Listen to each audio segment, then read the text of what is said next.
Ladies and gentlemen, boys and girls, children of all ages, welcome to the channel. It's your boy, World of Wrestling, here today to discuss about WWE Raw from February 17th, 2025 review.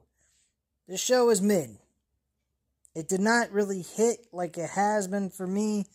I've been a little bit disappointed in this episode yesterday. The main event was great. There was a moment in the match that absolutely was fucking bizarre that I caught. There was a huge botch by Finn Balor not kicking out before the count of 3.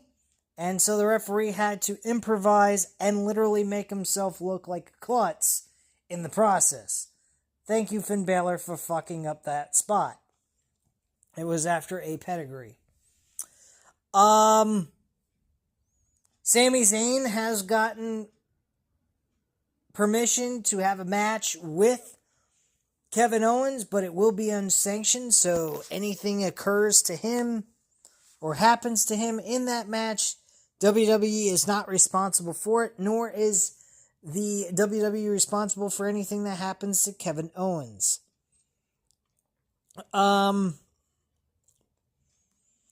AJ Styles had his in-ring debut back into the WWE. He showed up in a NASCAR with William Byron, who won the Daytona 500 the day before on the 16th.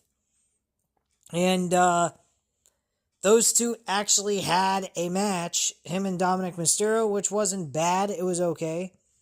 Dominic Mysterio ends up losing the match to AJ Styles.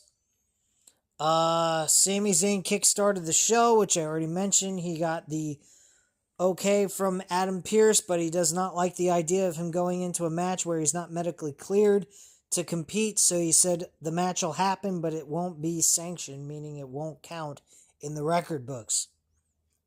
Not that that all really fucking matters to us. The American Made is shit. They were pretty much proud of what they did to the War Raiders. But they didn't win the tag team titles, which Ivy Nile pointed out and stated, well, you guys didn't win the tag team titles, though. You managed to beat the living crap out of the champions, but you never took their championship, so you lost the match. Big whoopee-doo. War Raiders did make an announcement that they will be facing them again at some point, so these two are not done yet. They want to have war with the American Made, which was addressed during this Raw episode. We also had Ivy Nile look pathetic. We were supposed to get all this hype behind her that she was going to get an Intercontinental Championship match. And last night she lost to Dakota Kai. Fucking joke. Why she lost to Dakota Kai, I have no fucking idea. It makes absolutely no sense. But Dakota Kai wins. We are getting a rematch between Lyra Valkyria and Dakota Kai in a rematch for the IC Championship. Rinse and repeat. We got the same thing with Chelsea Green and Michin over the United States Championship on the women's side of things on SmackDown. So we're just repeating the same things we did over on SmackDown and doing the same thing over on Raw. Makes a lot of sense if you're crazy. What else? Apparently, Jade Cargill, there was footage of Jade Cargill apparently quote-unquote, being attacked by Liv Morgan and Raquel Rodriguez. I don't believe that is them, but they are going after the women's tag team titles against Bianca Belair and Naomi. And I believe we are going to get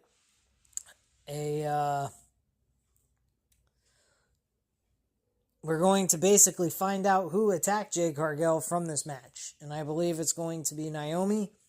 Or Jade Cargill is going to go out and screw Bianca Belair and Naomi And we're going to find out that Jade Cargill knew all along. She was just out of action, and basically states that Bianca Belair was the one who attacked her, and she becomes the heel. Now, granted, they could go to a Shawn Michaels Triple H type of segment where there was footage back in the parking lot showing who actually attacked her, like they did with Triple H and Shawn Michaels back in 2002, which was a great segment, by the way. I absolutely enjoyed watching that segment. Him pretending to give a shit about his best friend at one point where he pedigreed his own friend into the ground. One of the most thunderous pedigrees I ever seen by Triple H delivered to Shawn Michaels, which was downright sick. I think Shawn Michaels sold that fucking pedigree like crazy. Oversold it, in my opinion. And I think that this is going to possibly be similar, or we may end up seeing Jade Cargill reveal Bianca Belair as her attacker, and she goes after her at WrestleMania in a one-on-one match. That's the best way I see any of this happening.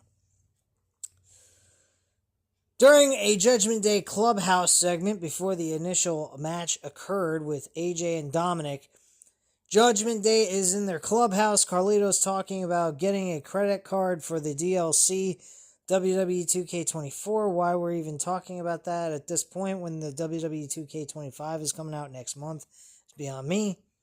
Dominic Mysterio says he's worried for Liv Morgan with Bianca Belair and Naomi looking for her and Raquel Rodriguez. Morgan says he needs to focus on beating AJ Styles. Mysterio says he's worried since Finn Balor keeps jumping down his throat. Balor walks up and says everyone needs to handle their business so they can get back in business. Balor says it would be embarrassing if Rodriguez lost to Roxanne Perez. Rodriguez says she'll handle her business. Balor reiterates that there will be no new members as well. Mysterio keeps hinting about getting a new member, and so forth. I think we're going to find out who that new member is eventually. I think once Dominic Mysterio and the rest of the Judgment Day kick Finn Balor out of the Judgment Day and we have a match at WrestleMania, we're going to introduce the new member of Judgment Day with Dominic Mysterio getting the W over Finn Balor at WrestleMania. That's what I think is going to happen here in this portion of storylines. More than likely.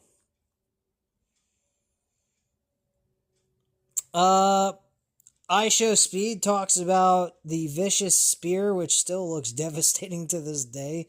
It's been a month since the spear even occurred. Almost a month.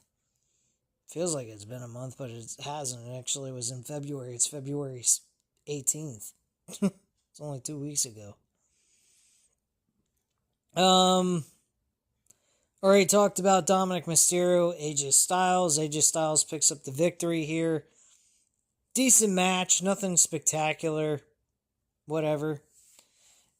AJ Styles celebrates in the ring, and then Bron Breakker gets into the ring, sizes him up, and Styles turns and moves when he sees Breakker charging. Breakker hits Mysterio with a spear instead. Styles quickly takes Breakker out with a Pele kick and knocks him out of the ring. Breakker is furious and throws his shirt at Styles, but Styles catches it, and Breakker is furious and takes his title before leaving, and that's basically what occurred. I want to see Bron Breakker versus AJ Styles for the IC title strictly, as being the only person in this match for the IC championship. If we're not getting this, I don't care. I really don't. We got too much going on here. We got a humongous card developing for WrestleMania, and to add all of these people on the card for one match, I think would be absolutely crazy. Dominic Mysterio has a storyline going in that would make perfect sense for a one-on-one match with him and Finn Balor. We got a ton of singles competition going on here. We don't need to have multi-man matches.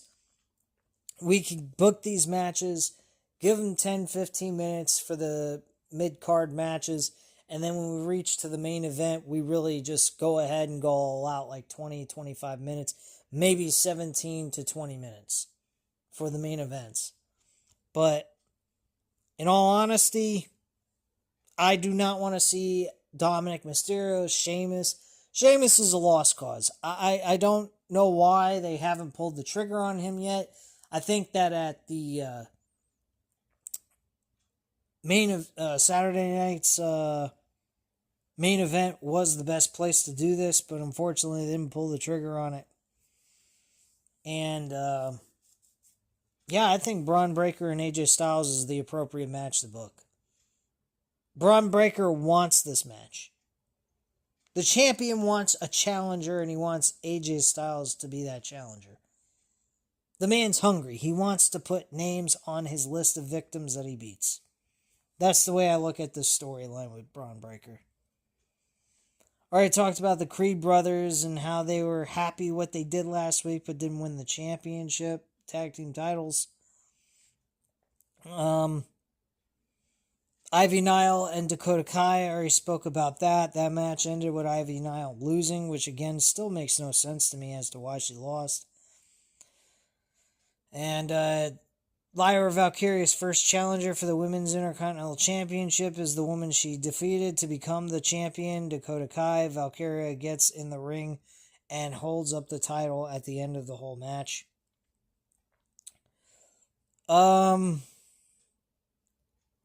They show a video package of Jey Uso being attacked by Gunther and him finally making his decision on who he wants to face. We then have Gunther coming out, standing in the arena concourse. He says every week Jey makes his entrance from here. He wants to feel what the Yeet is all about. Pretty much doesn't like the Yeet, feels nothing about it. Mocks it, basically. Makes fun of it. Thinks that the fans are simpleton idiots and that his wrestling capability is like Shakespeare being performed in front of a dog or reading Shakespeare to a dog. Gunther warns a kid to get out of his way, which I thought was kind of funny. He said, "Hey, little man, move out of the way." A little fan interaction there. What the people need to understand is, as the best wrestler in this company right now, Gunther is sick and tired of getting into the ring with people who can't even lace his boots. Gunther was hopeful he could talk some sense into Uso or beat some sense into him so he would make the right decision. Because of the people yeeting and dancing along, it gave Uso a false sense of confidence. They forced Uso into digging his own grave, and Gunther says it stinks in the crowd. I can imagine. Especially if they don't use deodorant. Those fucking wrestling marks. As JD from New York 206 put in his review from last night. At WrestleMania, the match won't happen in the crowd. It will be happening in that ring. After the bell rings, Gunther will outclass Jey Uso in every aspect of the sport. Gunther gets to ringside and stands on the steps, and the WrestleMania sign looms in the background. After what they did at WrestleMania, Jey Uso's blood will be on their hands. Gunther tells the crowd to be honest to themselves, to him and to Jey Uso. Do they really think Uso stands a chance to beat him at WrestleMania? And a loud chant comes out with "We want Jey." Gunther also goes over to Pat McAfee and Michael Cole and asks them a question as to, do they believe professionally that Jey Uso actually has a chance at beating him at WrestleMania for the World Championship? Michael Cole warns Pat McAfee to be very careful with his words and how he answers the question. And Pat McAfee says, honestly, I hope Jey Uso beats you. Straight to his face. Did not make Gunther very happy. Michael Cole was like, oh shit, you just pissed this guy off. Why did you tell him that? Should have told him what he wanted to hear. And Pat McAfee just was being honest. He really thinks he's got a shot at beating him. And in a legitimate sport, if we want to call it, in an unstoryline situation, a genuine end result of any kind of sport outcome, anyone's possible at winning. You can see it happen in all kinds of sports. And for Gunther to sit there and go, well, no one's going to beat me, he can't beat me, he ain't got a shot in hell, that's not true. He had you beat for the IC Championship. He came very close to beating you for the World Championship. The World Championship match was definite. He won that clean. But the IC Championship, Gunther almost lost that. Had it not been for outside interference by Jimmy Uso the year before WrestleMania 40 in 2023, Jey Uso would have became the Intercontinental Champion. So Jay's faced him twice, and Jey has come very close to beating him. So the match wasn't one-sided beatdown. It was a clear-cut, right down the middle type of situation. Now, granted, Gunther is a strong motherfucker, and under a real fight, I could see Gunther having a huge advantage over Jey, but Jey could still beat him in some capacity. You just have to find a way to beat him, that's all. And that's the way sports is. Sometimes an underdog can actually win. From what I saw on BetOnline for Jey Uso, BetOnline has got him scored at a minus 3,000. So, I mean, Jey Uso is pretty much a lock for BetOnline for this match. They are very certain that the WWE are going to book him to win this match. Ironically. So if you want to even win the maximum that you can win in pro wrestling, which is $25, you'd have to bet about minus 3,000 to win 2.5. $25. You'd have to bet $300 to win $10, and you'd have to bet, I believe, somewhere around $650, I think. Let me double check that. I don't use BetOnline. I just saw the odds on there. I use my bookie to bet on WWE content and AEW pay-per-view events. But let me see this real quick.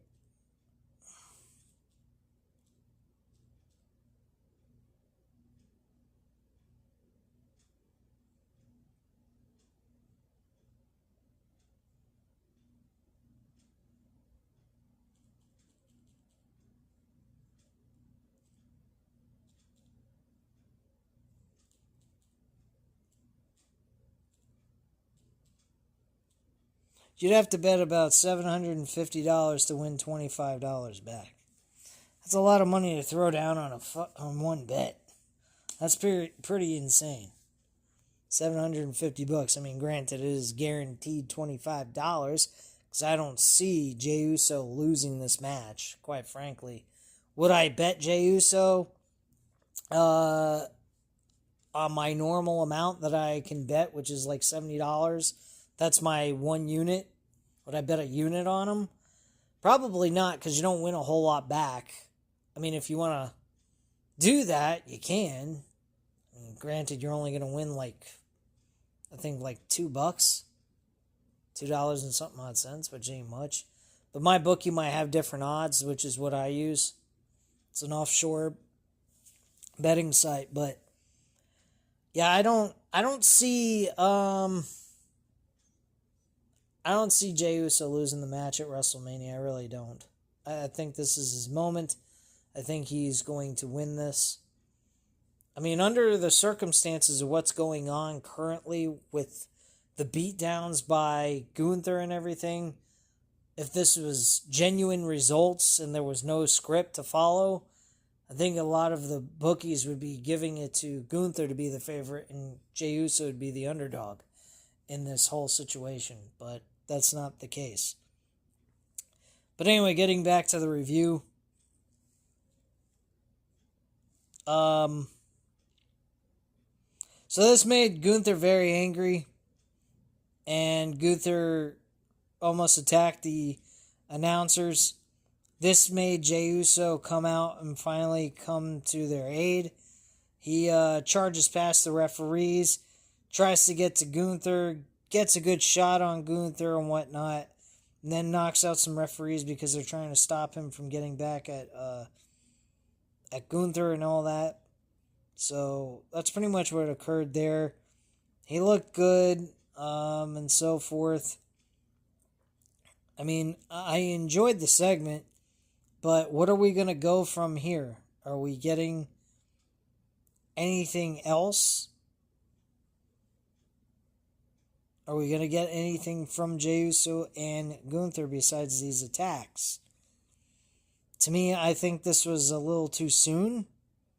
I think Gunther attacked him too soon. I think he should have attacked him after he made his decision on who he wanted to face, which would have left a little bit more time to decide on where they were going to go with this. I'd have said next week, they should have booked him to say this, because then we got a few more weeks to work with and it ain't so drawn out. But hopefully they can figure out something that could bring some interest to this.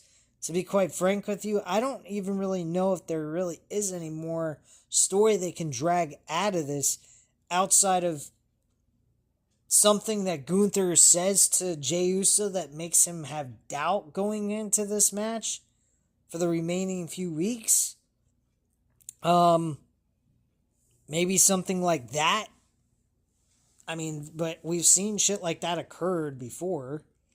I mean, Sami Zayn had the same issue with Gunther the year before that, last year. So I don't know. I really don't. But I see that this match is going to be an exciting one. I think it deserves to be the main event of night 1. And I would not book it as a mid-card match for night 1 or night 2.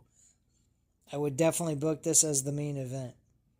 I think Jey Uso and Gunther deserve to have the main event of WrestleMania Night 1 at Las Vegas.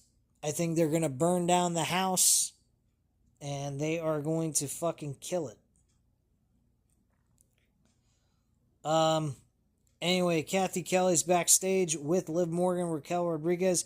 She mentions the video SmackDown GM manager Nick Aldis showed on SmackDown. Morgan asked if she actually saw her attack Jade Cargill. Morgan wants to concentrate on Raquel Rodriguez's Elimination Chamber qualifying match. Kelly asks about the attack, but they mention it could happen to anyone. They walk off and Kelly thanks them for giving them nothing. Anyway. Next up, we had Pete Dunne versus Penta. Good matchup. Nothing too exciting, though. We need to get Penta in some kind of story. We got Penta on a really good winning streak, but there's no story going on with him outside of the fact he has two rivals that want his ass, the Kaiser and Pete Dunne now. This all, to me, is leading towards the idea of Rey Fenix coming into the picture and actually turning this into a tag team match. That's the only way I see this going down with this story. And then Penta gets into the tag team division with his brother, and they become tag team champions later on in the future of this year. That's the way I see it. Kaiser attacks Penta after the match from behind and punches away at him. Dunne pulls Kaiser out of the ring, and they begin to brawl at ringside. Penta then wipes them out with a top Top Conhelo, which is basically a swanton dive outside the ring. Penta gets in the ring and stands tall, and that's how the segment goes off the air in that segment. Kathy Kelly's backstage with the Royal Rumble winner, Jey Uso. Uso says he feels underestimated. She says a lot of superstars are doubting he can walk out of WrestleMania as the champion. Uso says they're doubting him, but he's the Royal Rumble winner at WrestleMania. He'll shock the world again when he beats Gunther and becomes the new world champion. Yeet. And Michael Cole wonders if Jey Uso believes that or if he's just trying to convince himself that. Pat McAfee says it doesn't matter when it gets to WrestleMania night. That was a nice little touch they threw in there. Because like I said earlier in the review, like they could implement the idea of Jey Uso starting to develop doubt going into his match with Gunther at WrestleMania. And then him just going ahead and pulling up the biggest victory of his life, even though he had doubt going into the match. That might be the direction they might go with this, for all we know. Next up, though, we had Roxanne Perez versus Raquel Rodriguez. Roxanne Perez picks up the victory here. Raquel Rodriguez, I mean, this match was whatever, honestly. I mean, you had Bianca Belair and Naomi interfere in the match, which distracted Raquel Rodriguez. Give Roxanne the upper hand, rolls up pin Rodriguez, and gets the victory and walks away victorious. So, there you go. Belair and Naomi get in the ring and go to double team Morgan, but Rodriguez pulls Morgan away. They escape through the crowd, and Roxanne Perez joins Naomi, Bianca Belair, Liv Morgan, and Alexa Bliss and Bayley in the Elimination Chamber now. And that is our 6 women for this matchup. It should be a good one. Who wins? I don't think it's Bianca Belair. I don't believe it's Liv Morgan. I think it might be Roxanne Perez. I really do. I think Roxanne Perez might pull up a victory here. People might think I'm out of my fucking mind. But let's think about this. Roxanne Perez wins. She faces Rhea Ripley. Doesn't mean she has to win the Women's World Championship. But Roxanne Perez versus Rhea Ripley would be a great matchup. Roxanne Perez has had a great run as NXT Women's Champion. She was announced several different times on WWE regular television about her performances and so forth. She had a hell of a run in the Royal Rumble. She was in there for over an hour, which no woman has done. And now she's in the Women's Elimination Chamber match with a second opportunity to win the whole damn thing and go on to WrestleMania to face the Women's World Champion. I would book Roxanne Perez to win the fucking match. All these other women have gotten opportunities for world title shots. Bianca Belair is in the middle of a storyline. I would say Bianca Belair, but there's one small problem. She's in the middle of a storyline with Jade Cargill, Naomi, and the women's tag team titles. That is not going to happen. We are not... The women's tag team titles are going to be on the line in the middle of a Monday Night Raw or SmackDown episode, whatever show they decide to do, and we're going to get the reveal by Jade Cargill or whoever who actually attacked Jade Cargill months ago. And that is when we're going to have Bianca Belair have her build towards her WrestleMania match, whoever that might be, whether it's Jade Cargill or Naomi herself. I'm thinking it might be Naomi or Jade Cargill. It's one of those two that is going to be her match. If it's Jade Cargill, then it's Bianca Belair who did the attack. That's the way I see it. But I really believe that Roxanne Perez is going to win this. And you guys might say, you're fucking crazy. She just got into the WWE's main roster. Why is she getting a world championship? Because this woman is excelled in every aspect of the game. She is highly touted about. People talk about her even when she wasn't on the show. She's one of the longest reigning women's champion in NXT. This is a definite pick, and I'm pretty sure she's going to be an underdog. So, I really believe Roxanne Perez is the one that's going to win the whole damn thing. I really do. I mean, you could go with Alexa Bliss, but that's not going to work. Bayley's got enough world championship title opportunities she's had in her career. Liv Morgan and Rhea Ripley revisiting this again? No, thank you. I don't think anyone's going to care. It would have worked if this wasn't touched upon for a while until around the Royal Rumble and whatnot, but they touched on it all through the fall and winter of 2024. So it's got to be Roxanne Perez. I really believe it is. And personally, if I'm betting this and she's an underdog, I'd say bet like $10. I mean, if you lose, who gives a shit? But she's going to be plus money. I guarantee it. The person I think they're going to put in odds, the odd makers, they're going to make Bianca Belair probably the favorite by a small margin. I'd say she's probably, I'd say she's a minus 210, minus 200, somewhere in that range. I would say that Bianca Belair is the minor favorite in this match. Next up, backstage interview. Kathy Kelly is backstage with Seth Rollins. WrestleMania is 10 weeks away. Winning the Elimination Chamber gets him there. But first, he has to qualify. This match is as big as it gets. Finn Balor wants this win, but he wants it more. Rollins says it's time for a fight and walks off. Then Karrion Kross and Scarlett come up to Kathy Kelly, and Kross is trying to wrap his mind around the mindset of Sami Zayn's friends. Jey Uso thinks he'll win the world title. No. Seth Rollins thinks he'll win tonight and then beat the Invisible Man John Cena at Elimination Chamber. No. Kross tells Zayn he can't even beat Kevin Owens. It's not too late to turn things around. Karrion Kross, Sami Zayn, WrestleMania. I'm okay with that. I probably don't see them being booked for WrestleMania. I think this is going to be booked for a Monday Night Raw go-home show, last match on the show type of thing. I don't see Karrion Kross getting booked on WrestleMania.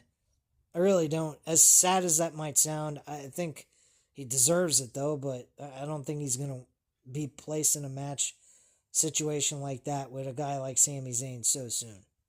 Just my thoughts. Io Sky talks about how she believes she is going to beat Rhea Ripley in NXT. She was the only woman that Rhea Ripley could not defeat. Rhea Ripley lost to Io Sky multiple times in NXT over the Women's Championship, and she thinks the same result is going to occur this time around in their rematch on Monday Night Raw after the Elimination Chamber pay-per-view event. I would say that she's going to lose. I don't think she's winning nothing. I don't think she's going to do nothing at WrestleMania. New Day addresses their attack on Rey Mysterio. Get a video package showing what they did to Jey Uso, or to Rey Mysterio, excuse me. And Kofi Kingston, Xavier Woods, they suck. They really do. I'm not at all keen on anything they have to offer since after turning heel. They've done nothing entertaining with them. They haven't come across like an important entity on the show as much as they were when they were trying to figure out where they were going to go with this team, whether to break them up or turn them both heel.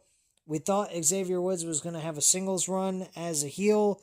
Instead, we didn't even get that. We got both Kingston and Woods as heels at this point as tag teams, and yet they're losing. They're not being booked strong. They're not doing anything important. So, I don't know. I have no idea. But they talked a lot of trash about Rey Mysterio and how they took out Old Yeller and blah, blah, blah. LWO came out. Lee says that what they did to Mysterio is unforgivable. Lee threatens them in Spanish. He knows they have no idea what he's talking about. Lee says, New Day sucks. Wild Del Toro and Lee get in the ring and triple team the New Day. Del Toro clotheslines Kingston over the top rope, and they then super kick Woods out of the ring, and Lee goes for a dive, but the New Day runs away. Great.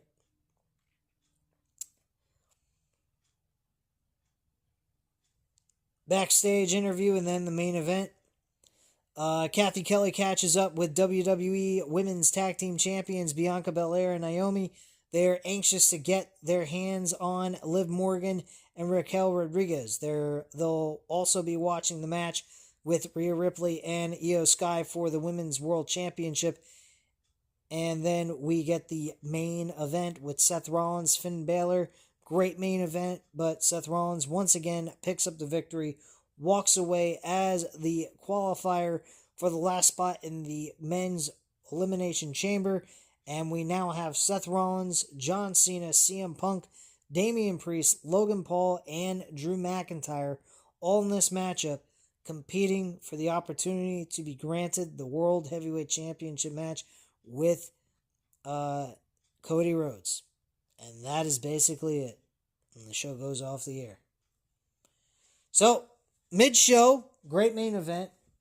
There was a botch, like I said earlier in the video. But this show was mid. It was a downgrade compared for the last 2 weeks that I have said and complimented, saying it was a good show. But this one, weak. This was a weaker one out of the three. And since the Royal Rumble, it has not been the same kind of feel like we had going into the Royal Rumble. Coming out, it's been kind of lackluster. Maybe it has something to do with us trying to do this thing with the Elimination Chamber. But, I mean, we could be focusing on trying to help WrestleMania feel like WrestleMania. Currently, right now, WrestleMania does not feel like a WrestleMania. It feels like a regular, ordinary WrestleMania pay-per-view with some sprinkles of WrestleMania season attached to it, but nothing too exciting right now at this point. I'm a little disappointed, but I'm giving them until after the Elimination Chamber. We only have a week and a half left of this build towards Elimination Chamber, and after that, we have the full-on go all the way through to WrestleMania, which will be on April 19th and the 20th. So we'll actually have some legit build for a month and a half. So that should give us some sort of positivity going into WrestleMania, making it feel like an important pay-per-view event, as we know WrestleMania to be. So hopefully we get something positive after Elimination Chamber, because right now, with Elimination Chamber being in the middle of all this, it's made things a little bit less entertaining about it. And I think it has to do with the Chamber being involved in the middle of this road to WrestleMania shit.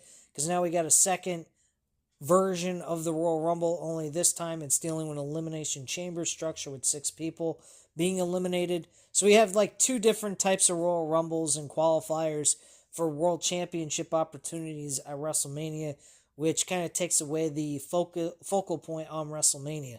I think maybe it would be a good idea to get rid of the Elimination Chamber out of the middle of a build between Royal Rumble and WrestleMania and just focus on going to WrestleMania and building matches going into it.